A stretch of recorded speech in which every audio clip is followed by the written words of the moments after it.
सर्वांना इझी रेसिपीमध्ये आपणा सर्वांचं खूप खूप स्वागत आहे। आज आपण करणार आहोत दह्यातली चटपटीत अशी मिरची।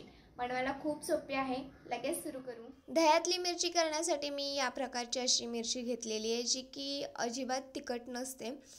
तर थोडी मोठ्या साईजची आहे, त्यामुळे मी याचे 4 भाग करून घेणार आहे।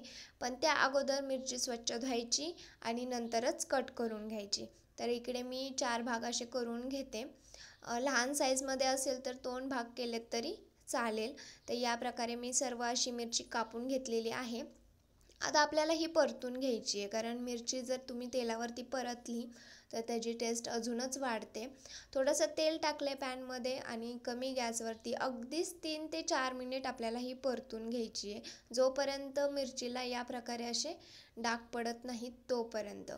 तर इकडे बघा मस्त अशी परतून झालेली आहे आणि आता आपल्याला ही साईडला काढून घ्यायची आहे। आणि त्याच पॅनमध्ये मी थोडंसं तेल टाकलेलं आहे, जिरी टाकायची आहे, थोडंसं धना पावडर टाकायची आहे, लाल मिरची पावडर टाकते आहे आणि थोडीशी हळद। आता याच्यात महत्त्वाचं असं मी चटपटीत लागण्यासाठी टाकत आहे चाट मसाला आणि वरून चवीनुसार मीठ टाकायचं आहे। हे व्यवस्थित सगळं मिक्स करून घ्यायचं, गॅस बंद करायचा आणि गॅस बंद केल्यानंतर याच्यामध्ये मी दही टाकते। हे जे मी दही वापरले ते आंबट नाही आहे, अगदीच फ्रेश दही असल्यामुळे। दही टाकल्यानंतर मिरची टाकायची, व्यवस्थित सर्व मिक्स करून घ्यायचं आणि नंतरच गॅस ऑन करायचा। त्यामुळे दही असं चांगलं राहतं, फुटत नाही। आणि कमी गॅसवरती आपल्याला हे शिजवून घ्यायची आहे दह्यामध्ये।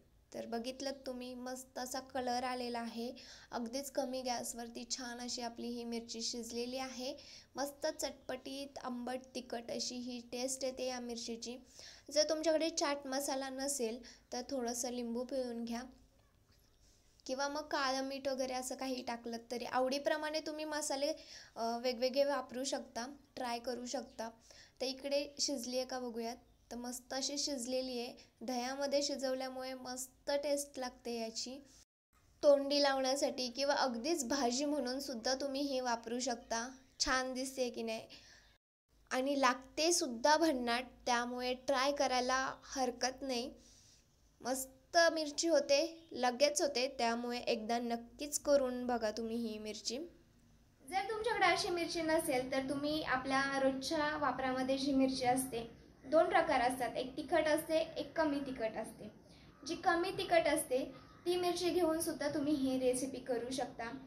एकदम छान लागते ती सुद्धा मिरची।